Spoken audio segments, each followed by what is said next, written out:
Sial saja itu pasukan Hamas jebak tentara Israel, banyak yang mati.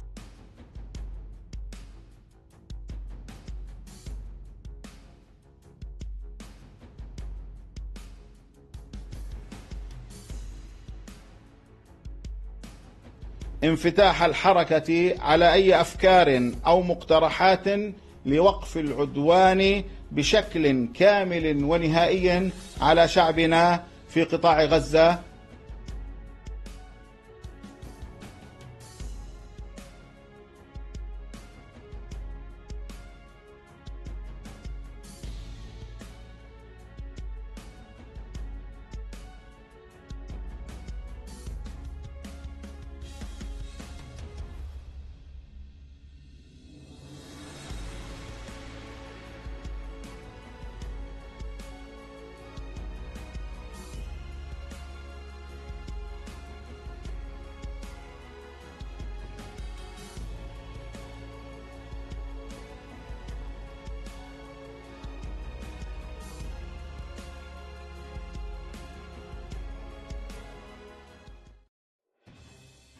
Sayap militer Hamas Brigade Is-Adin Al-Qassam berhasil menyergap sejumlah tentara Israel di wilayah tengah jalur Gaza, Palestina. Dalam laporan dilansir dari FIFA Militer dari media Turki, yakni Tafak, sekitar 8 orang tentara Israel yang korban taktik penyergapan pasukan Al-Qassam. Pasukan militer Israel yang menerobos jalur bawah tanah kamp pengungsian Bureij secara tak terduga dihantam ledakan keras. Ternyata Brigade Al-Qassam sudah lebih dulu memasang bahan peledak di dinding terowongan. Akibatnya 3 orang anggota pasukan pertahanan Israel tewas, sementara 5 lainnya mengalami cedera parah. Hingga berita ini diturunkan, militer Israel belum memberikan keterangan resmi terkait kematian 3 prajuritnya. Namun demikian, IDF merilis data tentara yang tewas. Akan tetapi, keterangan IDF menyebutkan bahwa kematian 3 orang tentara Israel terjadi dalam pertempuran di Gaza bagian utara. Dikutip dari FIFA Militer dari The Times of Israel, 3 orang tentara yang tewas adalah seorang perwira dan 2 orang bintara. Yang pertama adalah Letnan Yaros Eliezer Kitis, Wakil Komandan Batalion Infanteri ke-424 Brigade Givati. 2 orang lainnya adalah Sersan Staf Itaf dari Petah Tikva dan Sersan Staf Ephraim Hakman dari Nef Daniel. Keduanya adalah anggota Batalion Infanteri ke-424. Kelompok perlawanan Palestina Hamas mengatakan pada hari Selasa bahwa mereka menyergap 8 tentara Israel di jalur Gaza Tengah. Sayap bersenjata kelompok itu, Brigade Al-Qassam, mengatakan para pejuang meledakkan terowongan bawah tanah di darat atau barat daya kamp pengungsian Bureij menimbulkan korban jiwa termasuk cedera pada tentara. Menurut data yang dirilis pasukan pertahanan Israel sejak agresi militer Zionis dilancarkan dalam operasi Pedang Besi, 7 Oktober 2023 mereka kehilangan 164 tentara.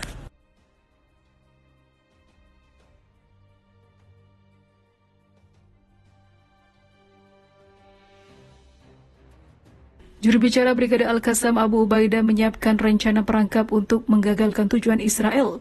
Abu Ubaidah menggambarkan rencana perangkap tersebut seperti menangkap bebek saat dia menyebutkan rencana penyergapan militer untuk menggagalkan tujuan Israel. Dalam rangka perang psikologis, Abu Ubaidah, juru bicara resmi Brigade Al-Qassam, menggambarkannya dengan istilah berburu bebek. Abu Ubaidah mengatakan apa yang diumumkan oleh tentara Zionis Israel mengenai jumlah korban tentara mereka adalah tidak benar. Dan ketika momen konfrontasi tiba, melihat mereka berteriak-teriak seperti anak-anak kecil, sementara para pejuang memburu mereka seperti sedang berburu bebek. Ini merujuk pada kematian sejumlah besar tentara Zionis Israel, tapi istilah tersebut tampaknya sangat menunjukkan kelelahan besar yang dialami Israel secara militer, ekonomi, dan juga politik.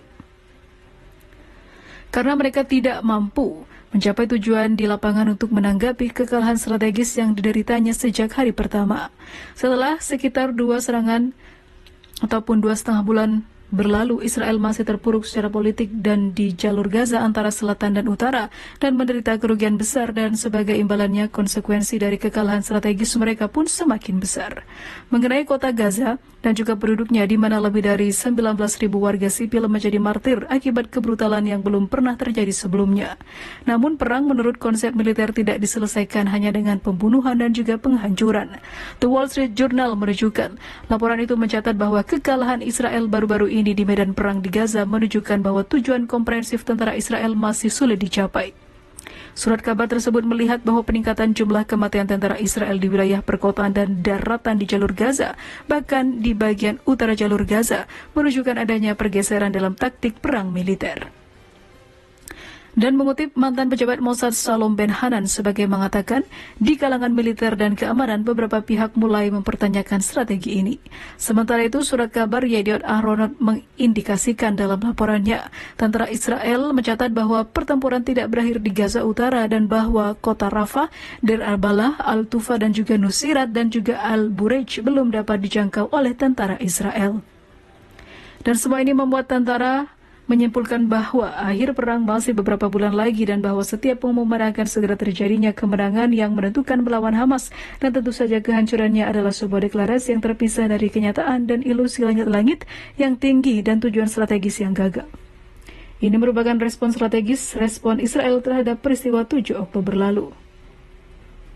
Oleh karena itu, tujuan politik dan militer Israel langsung dan tidak langsung adalah sebagai berikut: menghancurkan perlawanan dan menghancurkan gerakan Hamas, dan juga membunuh atau menangkap para pemimpinnya. Namun hingga saat ini, mereka belum juga berhasil menumbangkan Hamas yang hanya militan. Kedua, mereka ingin membebaskan tahanan dengan kekuatan militer atau di bawah kondisi Israel. Namun pada kenyataannya, ketika Amerika dan Israel ingin menyelamatkan sandera, malah tentara Israel yang tertembak duluan oleh Hamas. Ketiga, menghancurkan terowongan dan senjata perlawanan serta menjadikan Gaza bebas senjata. Namun pada faktanya, ketika Israel ingin merengsek masuk terowongan, mereka dijebak dengan boneka anak-anak. Keempat, menempati kembali Gaza secara keseluruhan atau sebagian. Mereka masih sangat berjuang untuk melakukan ini karena hingga saat ini mereka atau pasukan IDF masih terpuruk.